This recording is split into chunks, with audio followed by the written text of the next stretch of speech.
Hello, everyone, and thank you for joining us to this exciting webcast dedicated to the hydrogen economy, focusing on the production and supply chain side of hydrogen. We will be joined today by Thierry Lepercq, a successful serial entrepreneur, executive, and thought leader with decades-long experience in the renewable energy sector. Thierry has been working on a very large-scale green hydrogen project as of late. So I let him introduce himself without delay and walk us through this very exciting project. So Thierry Lepercq, I'm the founder of SolidVent, which is a company focused on developing mass-scale green hydrogen projects at competitive prices with fossil fuels. Prior to that, I've been a serial entrepreneur, starting Solar Direct, a solar power company, which was sold to ENGIE in 2015. Thereafter, joined ENGIE's executive committee in charge of research, technology, innovation, and developed ambitious projects in mobility, electric mobility, in hydrogen, in other energy fields. Before then, creating SolidVent, and now I'm also the spokesperson and initiator of the Hydel Ambition platform, which is a group of companies bringing together upstream, midstream, and downstream players, and also the developer of the Hydel Asturias project, which is soon be announced to be the largest pure play hydrogen hub in the world, to be announced, concrete hub. I'm not just announcement in theory, just concrete hub, to be announced in a couple of weeks. So I'd like to share the experience of Hydel Ambition. Maybe next slide, please. And what is Hydel Ambition? Hydel Ambition is a group of companies that was brought together a year and a half ago with one single objective: is to scale up mass hydrogen production, transmission, and storage and supply in Europe at prices competitive with fossil fuels. That includes this grouping of 30 companies include so-called upstream players. I'm going to use the terminology of oil and gas. When it comes to hydrogen, you need power. In this case, renewable power and mostly solar power. We have companies from Spain, from Italy, from Tunisia, from France that have been joining us. You need electrolyzers and in engineering. So we've had companies like McPhee and John Cockrell, which are the two European leaders in electrolyzer manufacturing. Vinci, which is obviously very well-known engineering company. That's the upstream side of the business. Then we have a group of transmission and storage companies. So it's very important that if you then again take the analogy of oil and gas, you need to have companies that produce the product, the molecule, and then you need to have companies that move the product, the transmission and storage. And in our case, we're talking about pipelines. So the participants in the Hydel platform include some of the largest gas TSOs, gas transmission operators from Europe. We have OG from Germany, some from Italy, Georgian Gas from France, Enagas from Spain. And then to complete the value chain, you need off-takers. And off-takers who are ready to commit to very large volumes, because they will seek not only hydrogen as as a nice climate thing to do on a small project basis, but as a commodity, a mass scale commodity that can help transform their businesses. You see names that must be seem familiar. ArcelorMittal has a very big ambition to replace coking coal in blast furnaces in production of steel with the so-called direct reduced iron process, which uses hydrogen for the production of steel, which results in zero carbon steel. And this is not just something, a luxury thing. We're talking about something, an absolute essential necessity for ArcelorMittal and other companies, because you have today car makers such as Volvo and Daimler-Benz who've decided to move to zero carbon steel by 2025. They want to build zero carbon cars in 2025. BASF on the chemical side is also an important player. Then we've gathered banks and investors, including the European Investment Banks, and supporters, including the European Commission. So what is Hydeal? That's ambition. Next slide, please. This is what when we communicated last year, earlier this year in February. This is what we said. We're going to build the largest pan-European platform, starting from Spain, with generation in Spain. Why Spain and Portugal? This is where we have the best solar resource in Europe, and it's also a place where you have when I mean best solar resource, it means as well the cheapest solar resource. Tenders have been allocated at prices below 15 euros per megawatt hour in projects in Spain. And it's also a place where you have a land availability. Now, obviously, I'll talk about North Africa in a minute, which has an even far bigger resource, even if what we're talking about when we're talking about hydrogen is both a renewable energy resource, such as wind, solar, potentially wind, but also water. When we're in northern Spain, water is an okay thing. If we're in southern Spain, then it's more complicated. If you're in North Africa, then you need to source water from desalination. So the model that we're describing aims at 95 gigawatts. That's pretty big volumes of solar, mostly in the Iberian Peninsula, 67 gigawatts of electrolyzers, and to be connected to close to 8,000 kilometers of piping, and to deliver that product to a number of users. Please, next slide. The original approach of Hydeal is that it started not just from the upstream side of it, but really looking at user cases. And the beauty of it is that we've identified over 1 million tons of actual users by 2030, which gives credibility to the supply objective of 3.6 million tons of hydrogen, which is roughly 1% of Europe's energy consumption. Next slide, please. The ramp up, as you can see, is very steep. It starts from 2025 onwards, with both mass scale solar and electrolysis capacity to be ramped up after that. Next slide. So what is the recipe behind Hydeal, and how do you do hydrogen as a commodity and not just as a policy product, or and most importantly as a systemic backup for the energy system? Just as surely as that oil and gas today are the basis for our energy systems, guarantee the continuous supply of energy for mobility, for power generation on a daily basis. Well, hydrogen needs to step in and have that. The first very, very important concept behind this is what we call PV captive solar. We're talking about installations which are roughly 500 megawatts to 1 gigawatt, and that's in Europe. When we go across the Mediterranean, we'll be talking about projects far bigger than that, up to 25 gigawatts individual.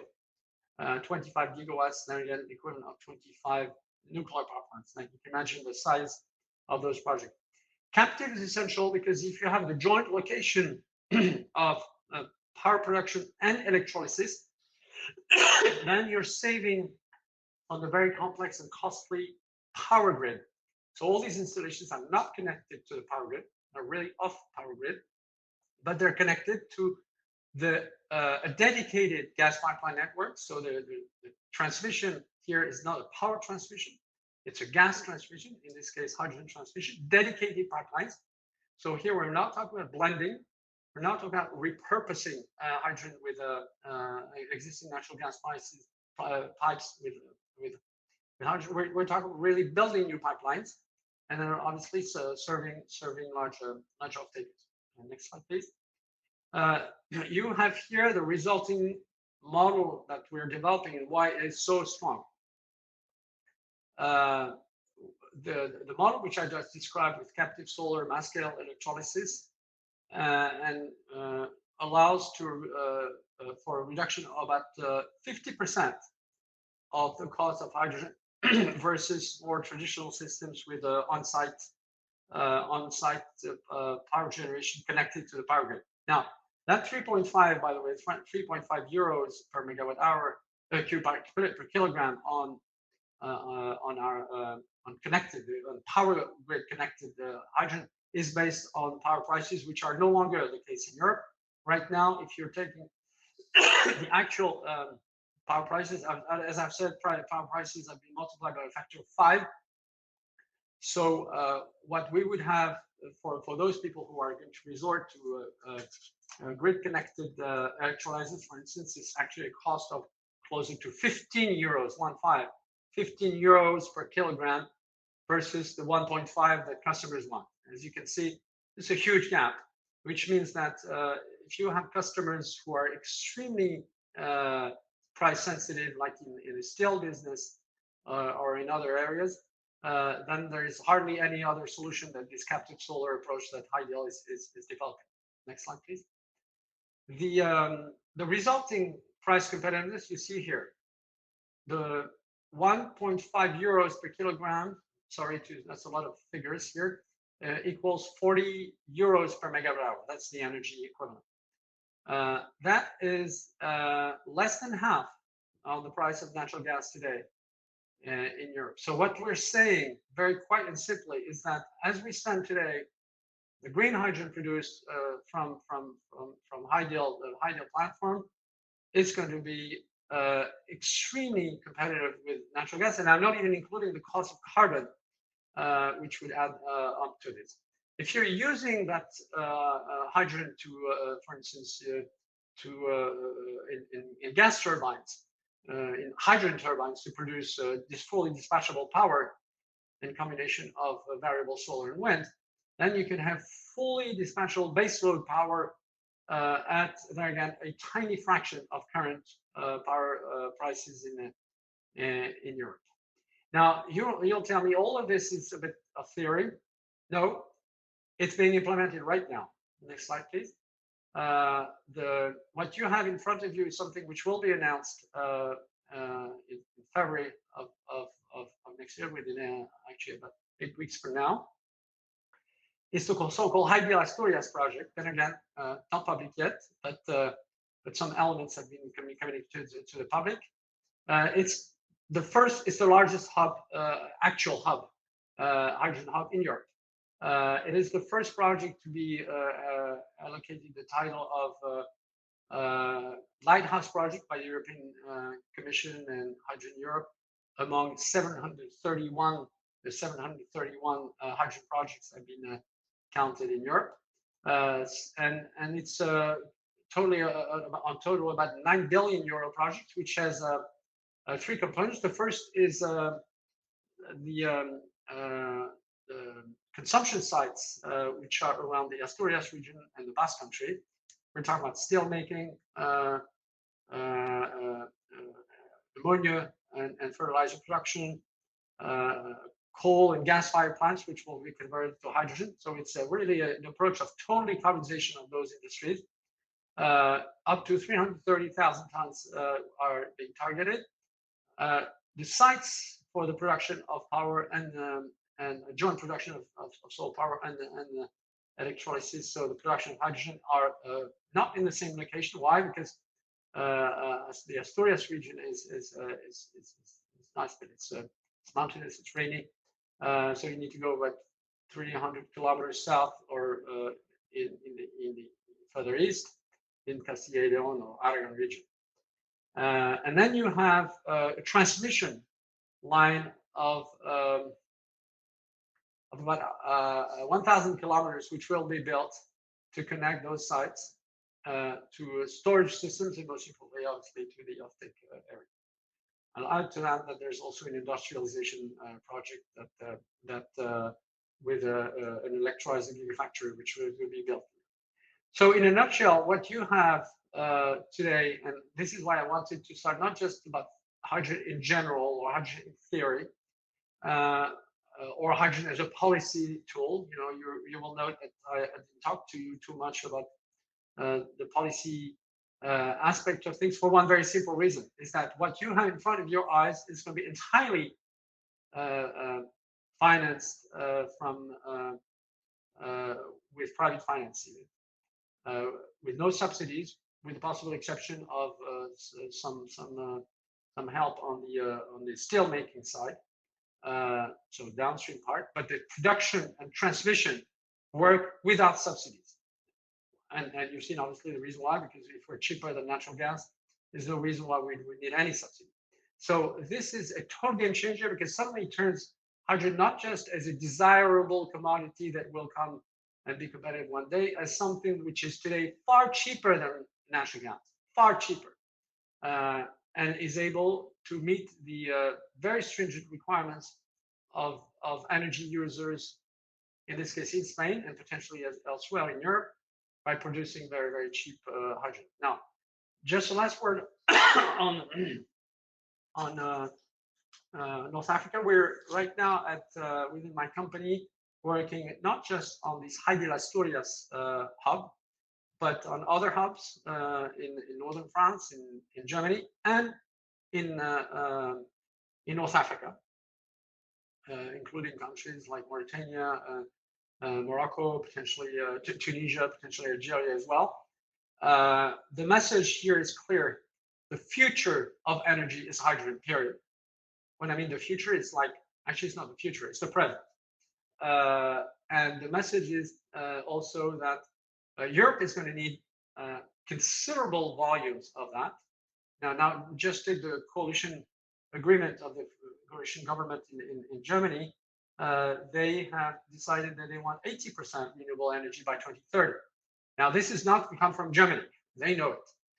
It's going to be imported, and one very, very obvious source of that is going to be the Southern Mediterranean, which has already, by the way, piping connections towards Europe, which can be reused or duplicated with hydrogen pipes, which is going to be one of the essential challenges and objectives in the next couple of years. And this is what we're working with a number of takers. So the hub approach, which I'm describing, which by the way could also jumpstart industrialization in North African countries. So it's not just exporting the product north, but also using it. And by the way, last word on the very immense benefits that can be derived from such products is what we call water positive. When I've told you about the fact that we need water in northern Spain, and we have it from the water sources and rivers in that part of the country. The further south we go, and then again we need desalination. And the beauty of what we're currently discussing with some of local governments in North African countries is that we can finance the construction of a desalination plant and have a significant part of those volumes dedicated free of charge to users in agriculture, in urban areas, and other things. So the hydrogen revolution in North Africa is not only going to be energy production, especially for those countries like Morocco, for instance, which today do not produce energy or hardly any. It is also a source of reindustrialization, and yes, water for all. Well, thank you very much, Thierry. It was indeed very interesting and very, very energizing to see that such a large-scale project actually is taking off in Europe, which, by the way, seems to be at the forefront of this hydrogen revolution on a global level. Would you agree with this statement? I'd say yes and no. Europe is the first one who has been talking systematically about hydrogen, even though there's a bit of a misunderstanding, because today 99% of the projects that are being developed in Europe are so-called policy hydrogen projects, small scale, grid connected, super subsidized. So they're not really commodity or systemic hydrogen. And this is what we're doing has been recognized. This at scale hub is new. I would say that at this point in time, one of the key elements for the success of it is going to be, it's not the only one, but one of it is going to be the ramp up of gigafactories of electrolyzers. And today there is a lack of understanding in Europe, notwithstanding some government decisions, etc., that what you mean gigafactories, you need to mean you mean strong investors and companies to back that. And to be very frank, what has happened in the solar industry 15 years ago, and I was a witness of it, an actor of it, what has happened in the battery systems 5 to 10 years, or about 5 years ago, well, it's going to happen again in electrolysis, except faster. You have today major Chinese companies that have set their sights. I'll just give you on this. I'll just give you an example. Now it's public.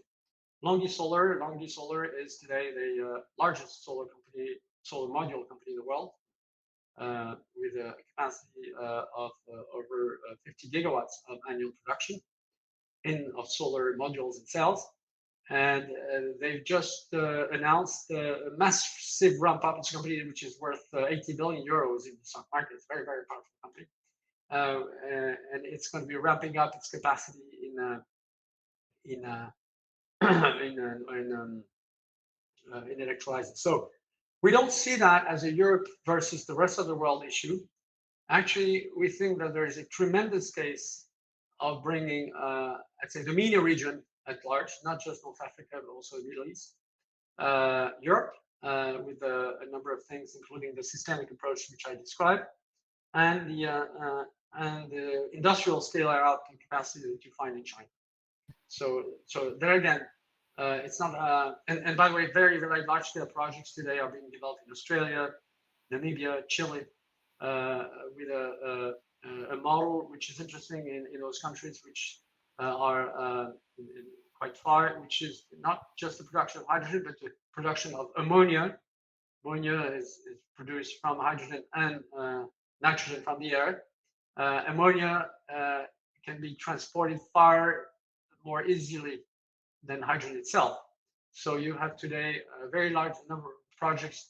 For instance, just announcements we made a couple of days ago in Saudi Arabia by products together with Aqua Power, the Saudi company, to produce and ThyssenKrupp to have over 2 gigawatts of solar plus electrolyzer installed by 2025.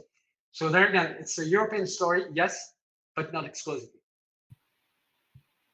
So do you think that this new, large-scale projects at some point could replace, for example, the natural gas, system, and could use all the infrastructures, the legacy infrastructures from the natural gas production and distribution system, well, at least for the distribution part of it, or do you think that there is a need to build a really new infrastructures, especially for the distribution part? I'm saying that because, as you know, there is this European hydrogen backbone project, which has been promoted by many gas operators.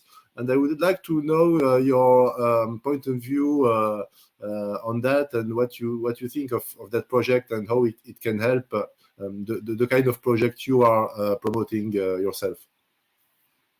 Thanks for mentioning the European Hydrogen Backbone. Actually, the European Hydrogen Backbone was born from brainstorming that its founders, including at OG, the German and us, had 2 years ago. So we're very, very close to that initiative. For those who are not aware of it, it considers the construction of 42,000 kilometers of hydrogen pipelines across Europe by 2040. So it sends a very clear message: is that natural gas TSOs are aggressively working on the development of these things. Now, I have a message which is going to say, hey, this is not just about 2040; it's going to happen much faster. One of the key findings and key conclusions that we have with the Asturias project, which I described, is that it's much faster to build new infrastructures rather than to do blending or to repurpose existing pipelines. But especially if you use the right of way, so it's not just new infrastructure in the middle of nowhere. So you do reuse something, which is the right of way, meaning that you're building those pipelines next to the existing pipelines.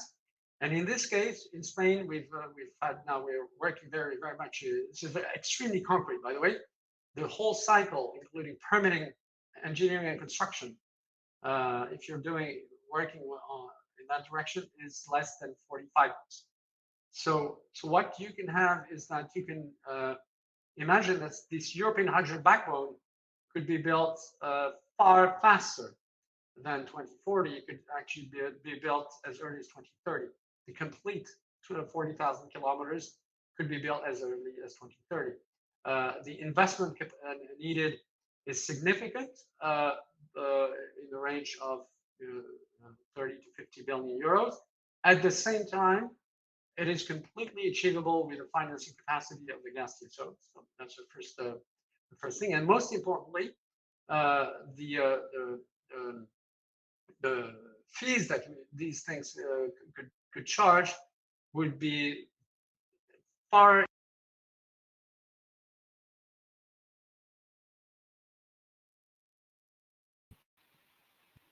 Sorry, Thierry, I think we have a problem with the sound.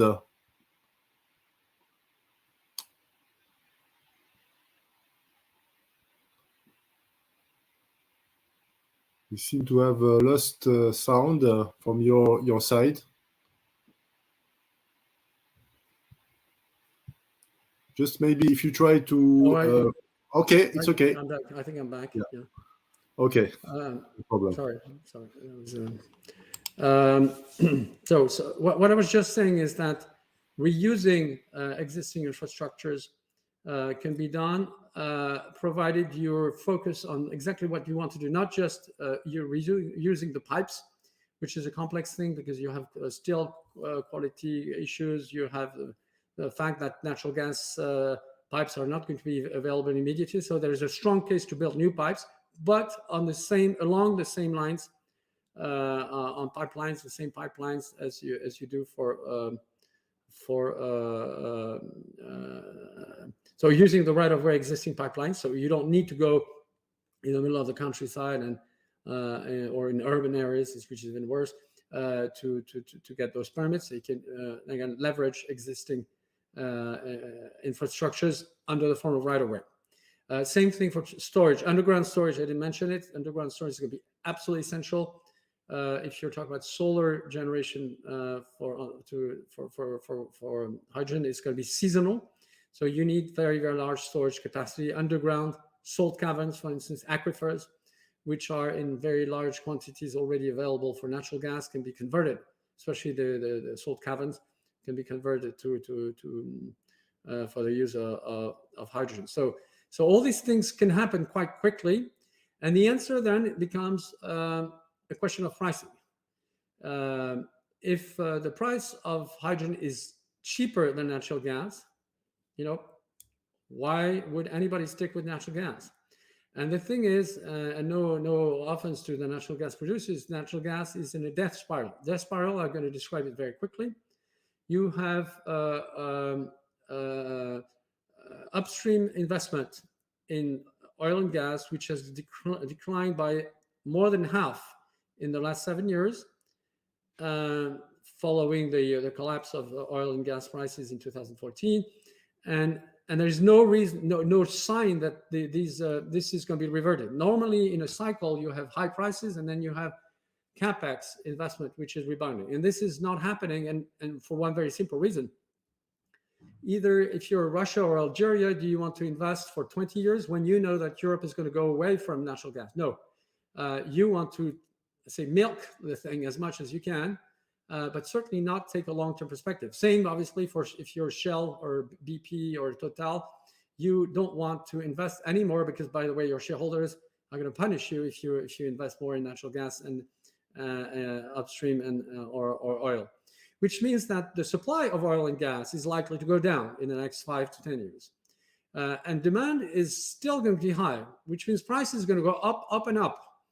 Good news for producers, good short-term news, very bad long-term news, because customers are going to go away from the product. And what we're going to see is an accelerated transition, not because of government policies or even carbon taxes, but purely and simply because of market dynamics, market pricing. And then again, this spiral which I'm talking about is that the more the stronger the conviction that natural gas is on its way out and hydrogen on its way in, the higher the price of natural gas goes, the strongest the incentive to move from natural gas to hydrogen. So ultimately, what we're going to have is demand for natural gas collapsing. But good news there again for gas producers such as Algeria, unlikely to come in the next 5 to 10 years. But after that, it'll be gone. It'll be hydrogen. So I have, there are Algerian listeners here. There's a window of opportunity. It's very short. Move to hydrogen immediately if you want to sustain the rent for energy rent for your country. Thank you, Thierry. I just want to play a little bit the devil's advocate for natural gas, and I want to ask you what you think about blue hydrogen, which is actually produced from natural gas with carbon capture. Do you think it is a solution that is sustainable? It is not sustainable from an environmental standpoint because of methane leaks and the rest. Not sustainable from a technology standpoint because CCS, for all the talk about it, is still not completely controlled. And absurd from an economic standpoint. And natural gas prices today, blue hydrogen is around 8 euros per kilogram, which is about 6 times what customers will want to buy. There's no customer for that product, period. Not in steel, not in chemicals, not in mobility, not in energy. So in the end, if you're producing a commodity, oil, gas, iron ore, wheat, corn, if you're producing at 4 or 5 times what the market wants, you're not going to sell 1 kilogram of your product. Commodities come with a very simple rule. It's binary. Either you're at market prices, you can sell as much as you can produce, or your costs are higher than market prices, and then you're producing zero. And so in this case, blue hydrogen is dead before it was even born. So it's, I don't think anybody is going to talk about this anymore. It's over. The time is over for just, there again, market reasons, not just for religious reasons, just for market reasons. And what about the so-called turquoise hydrogen, from nuclear energy? Oh no, turquoise is not for nuclear energy. Turquoise is for plasma transformation of natural gas to have carbon set. This is a technology which is TRL-free, so it's like going to Mars. It might seem promising, but unless you're it's proven. So it's not proven. The cost could be high. For nuclear is actually the biggest joke. I'm going to tell you why. Not many people know in France that the capacity of natural gas, of nuclear in France, the production of nuclear power in France has gone down by 25% in 5 years, minus 25%. Why? Because these things are old. As we speak today, and we're in the closing to a very cold winter, the available capacity of the nuclear part in France is nuclear fleet in France 70%. It's never been as low in history. Period. Why? Because you have many of those things which are getting old and which need to be repaired, maintained, and unexpected. They call that unexpected maintenance. The prices, the forward price for power in Europe is by far the highest in France. The price for delivered power in France for January 2022, that's in 6 weeks from now, 4 weeks from now, is 360 euros. That means that the market is pricing and it's the highest in Europe. The power market right now is pricing a very high level probability of a blackout in France in January or February because of the lack of availability of nuclear power. Now, some people are saying, "Hey, we have too much nuclear power." No, that's wrong. There's a major shortfall of nuclear power in France right now. Now, imagine next year, all the nuclear power plants in Germany will be closed.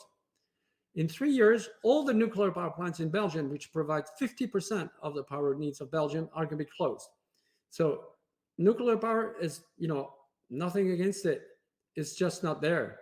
So using non-existing power, by the way, at absurd prices. Now, if you were to do hydrogen with the current prices, hydrogen would not be at 6 or 8 euros, the price I mentioned for blue, would be over 20 euros per kilogram, which is 15 times what you need to be. So there again, nuclear hydrogen, not going to happen. Not now, not in 100 years. And you mentioned when you showed the project's economic that you had some off-takers especially in the industrial sector. So is it where you see potential demand for hydrogen in the near future? We have been talking a lot about transportation, for example, fuel cell vehicles. Is it science fiction, or is it something that is going to happen, according to you? What is going to happen fastest is people who can convert quickly. And industry can indeed convert quickly. The time for the construction, how long does it take to build a DRI facility? About 3 years. How long does it take to build an ammonia plant? 3 years. How long does it take to build a hydrogen-fired CCGT? So with turbines which can that can produce power from hydrogen, about 3 to 4 years. So all these, and each one of those uses is potentially millions or tens of millions of users. So provided you produce it and deliver it to this is exactly what we're happening. Today we are swamped with demand. It's just incredible. Everybody and their mother wants our product. It's just mind-boggling. Why? Because it's like natural gas, except cheaper and obviously zero carbon. So, and by the way, also Spanish and not imported. So it ticks all the boxes. You're asking the question of mobility. Mobility has started the wrong way. I mean, right now what we're seeing is the massive development of battery vehicles, and it's certainly going to be the case for the next probably the next 10 years. For trucks, the case is compelling for fuel cells.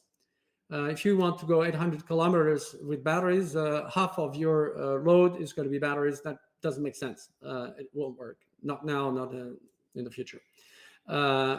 So the case for hydrogen fuel cell trucks from 2025 with a total cost of ownership, the so-called TCO, for road transport is going to be already far lower in 2025 than diesel. And I'm not even talking without taxes. So what we anticipate is that provided the infrastructures, and then we need those corridors, those hydrogen station corridors to be built. But that's not something that is that complex. We don't need to build thousands of them. a few hundreds of them can be sufficient to cover a country of the size of Spain, for instance. And then if you have that, it's going to be like a tipping point. Every truck maker will convert to those things. We anticipate that fuel cell cars will come after that. Why? Because once you have the infrastructure in place, when you have the very cheap fuel, people will find that after all, not waiting for 12 hours. I was just talking to a friend of mine. He came with his Tesla from Belgium, and he parked his car in Paris, and it took him 12 hours to refill the car. 12 hours. Well, with hydrogen fuel, it's going to take him a few minutes. So that's this availability of energy, the convenience that you're going to have with hydrogen, and the fact that, by the way, a hydrogen fuel cell car is an electric car with the comfort of electricity, the fact that clean transmission. So yes, our conviction is that hydrogen is going to take over. No offense to Elon Musk, who might be a bit worried at one point. But yes, this commodity, very cheap hydrogen from solar, and potentially from wind, but mostly from solar, is going to take over everything, step by step. Wow, it's a very inspiring vision indeed. Today, we have an audience of CEOs, executives, investors, including family office investors, for example, that are looking at that and that want to be part of that revolution and to gain some money in the process. So what would you advise? What would be the right vehicle or to invest in this economy? Would it be through infrastructure projects or end user applications? What is, according to you, now the most promising segments in this market? I'll start with the bad ideas. The bad ideas is to invest, for instance, in the Air Liquide and the other ones. Why? Because Air Liquide's hydrogen capacity is entirely fossil, and their transmission capacity is completely linking fossil fuel ports like Rotterdam or Le Havre, etc., to industrial complexes, and not the, for instance, Spain to the Netherlands pipelines is not going to be built by Air Liquide. It's going to be built by GRT Gas, by Enagas. So in this case, if you're looking at infrastructures, look at those gas TSOs. Gas TSOs are going to be, especially those who are going to invest in storage, are going to be at the center of the infrastructure play. And there are going to be super high growth companies today. They're depressed stock price, low perspective, because people are saying, hey, these guys are natural gas companies that are going to die. And now if you're saying, hey, they're not natural gas companies, they're hydrogen companies, and they're going to thrive. So this is where look at the tipping point where you can have those things. Another interesting thing is that I would call that the leapfrogging paradigm. If you look at the agreement, the coalition contract of the German government, you will see that Germany wants to close all its coal-fired plants in 2030. So you could say, hey, I want to go away from companies that do coal-fired plants. But then you should read just the paragraph below. They're saying we're going to relocate gas-fired power stations next to those coal-fired stations. Why? Because this is where you have grid connections, you have space available.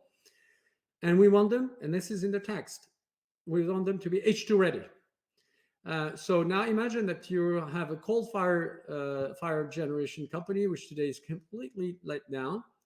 And this company has those very precious sites, coal-fired sites, that you can transform into a hydrogen site. So these companies are going to be a vector for very considerable growth.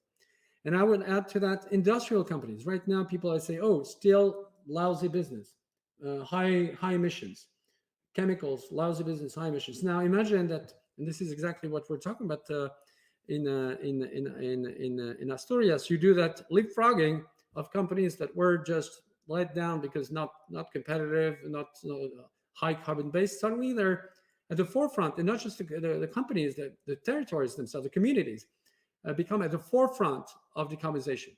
So that's where, there again, let's not think conventionally. When people say, how do you want to make money? It's very Air Liquide.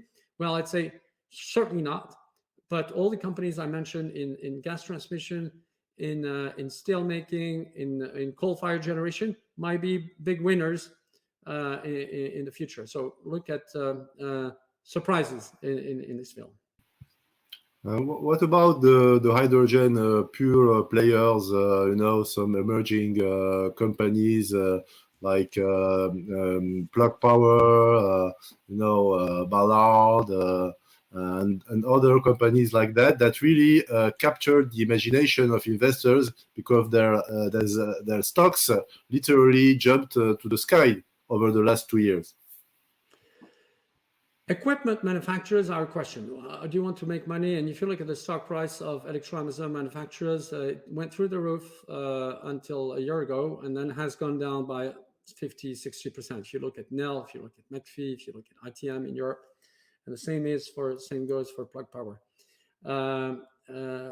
I would tend to believe that the ones who are going to win are the ones who are going to scale up massive production at very, very low cost. So look at China. There again, I mean, those. I remember Q cells. Q cells were an absolute star in solar cells, and it was worth 10 billion euros in Germany in 2009. It went bankrupt 2 years later, and now it's a forgotten subsidiary of a Chinese company. So there again, let's not be. Let's look at where the technology is going to come from. A lot of it is going to be commoditized. And so people have to be quite wary about making bets on funny technologies. In the solar industry, the Silicon Valley had its hot commodity stories like Solyndra, Miasole, Solyndra, NanoSolar, and some others. All of those were gone after a couple of years. Some of those companies sucked billions in government and VC money, and were gone after a few years. So there again, it's not going to be mechanical, but then again, think about hydrogen as an oil thing, and you're saying who can make it. I tend to say, if you look at the natural gas value chain, that should be the reference. On average, an investment in, for instance, LNG terminal liquefaction is $20 billion. That's one entity. I'm not even saying one company, it's one project. Hydrogen, if you single projects will be smaller than that, but what we're talking about in ideal stories is 9 billion, which is more or less in that range. So look at companies that will be able to integrate the capacity, integrate the value chain, the complexity of the value chain, upstream, midstream, downstream, just like the oil companies, except that it's unlikely to be under one same roof, at least for the first years. And this is exactly what we're doing in my company. And by the way, we'll make announcements in the short run, which will strike people's imagination with the ambition, because we're talking about an oil and gas scale ambition. And when you think about, it's very simple. If you're saying that solar and electrolysis have their costs going down, and natural gas and oil prices are up, this is the sweetest spot that you want to be as the large-scale, lowest-cost hydrogen producer. There is one company which is an interesting model. It's Saudi Aramco. So why is Saudi Aramco worth $2 trillion? Well, because it sits on a big resource, and the cost of producing oil in some instances is as low as $3 a barrel. So look at the Saudi Aramco's of hydrogen. So basically, you think that the future is still in the centralized energy systems. You don't believe in distributed small-scale microgrids and so on. Yeah, we had Marie Antoinette, 200 years ago, and she had a garden, and and then she told people, let them have cake. It was not very successful, and she lost her life with that kind of approach. So we have the Marie Antoinettes of the day. We're saying, let's do our things at home at a very high price, etc. And some people will pay. We've seen the Gilets jaunes in France. The Gilets jaunes don't buy that. The Gilets jaunes people, and they're actually, the Gilets jaunes crowd in the world is probably 90% of global population. They expect the trilemma, energy trilemma, to be solved. The first two things in energy trilemma is security of supply. That's the first thing that people want. Cheap energy, second thing, and decarbonize. And if you're saying, I'm going to have local, nice, decarbonized energy at outrageous prices and with blackouts, example is California, a horrible failure on an energy system. Decarbonization is stalled. It's the carbon emissions have not even decreasing. Power prices have skyrocketed, and there are blackouts now threatening. I mean, on a regular basis. That's not what you want. Let's not go California style. Thank you very much, Thierry, and I hope we will follow on these topics, and especially for Algeria, which I think can really benefit from this kind of projects and this kind of vision. Yeah, Algeria message: go hydrogen now. You can be a global leader in hydrogen, much bigger than what you're doing in natural gas, but you need to start now. Excellent. Thank you very much, Thierry. Okay. Cheers. Have a nice evening. Bye-bye.